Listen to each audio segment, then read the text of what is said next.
amateur golf champion and golf commentator as well. Hillary, good to see you again. I can't fathom how Rory McIlroy and Tiger Woods reacted to this news when they saw it. I mean, they gave up ungodly amounts of money to stay loyal to the PGA. Yes, you're absolutely right. Smashing to be back with you again, Rob. And you're totally right about that. In fact, that's one of the issues that hasn't yet been ironed out or at least disclosed. And that is, for those that did not defect from the PGA Tour and go to LIV, they were out of there. As you mentioned, Phil Mickelson got 200 million, others, Brooks Koepka, 150 million. For those that didn't accept that kind of money, stayed loyal to the PGA Tour, perhaps Donald Trump's going to be right. What are they going to do? Get a big attaboy and then have to be playing with and right alongside those that took millions? Or, since there's so much money now coming in from the PIF, the public investment from Saudis, maybe everybody will be made whole. That remains to be seen. You know, and the Trump connection to this is very funny because, you know, some of us will remember the PGA canceled an event that they were going to have at Bedminster. I remember speaking to the former president, and he was just irate because they had spent millions of dollars making the course, setting it up for this big tournament, and then the PGA pulls it out from under them. So he's laughing about this. Here's the PGA commissioner, Jay Monahan. This is what he sounded like a year ago when talking about LIV.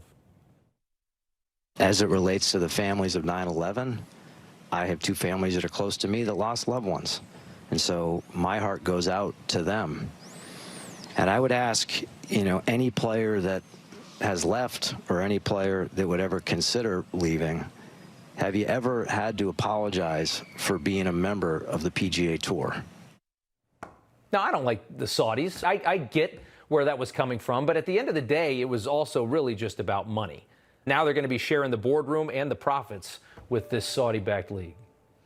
You're absolutely right there. And think about this. What the Saudis were accused of was sports washing. What does that mean? It means sort of washing away any human rights abuses and anything else via sports. And those that actually were denigrating the Saudis, of course, are now with their handouts ready to take it. I will say, though, as a golfer, I am so delighted that the fighting will stop. All the litigation with this agreement actually is completely negated.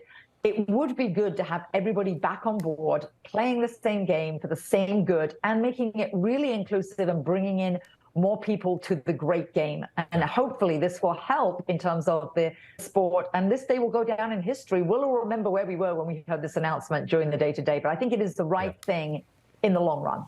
Understood, yeah. And I have to think that Brooks Koepka, a LIV golfer, winning the PGA Championship 2 weeks ago, might have really pushed this deal. They're like, we got to do this. You can't have a U.S. Open won by a LIV guy. We got to bring this back together. Hillary, good to see you. Absolutely, because, of course, they denigrated it, saying that all these players, they're not going to be as competitive. They've just gone for the money. So you're totally right. That was a component. That hurt them a lot. All right, Hillary, good to see you again. Thank you so much.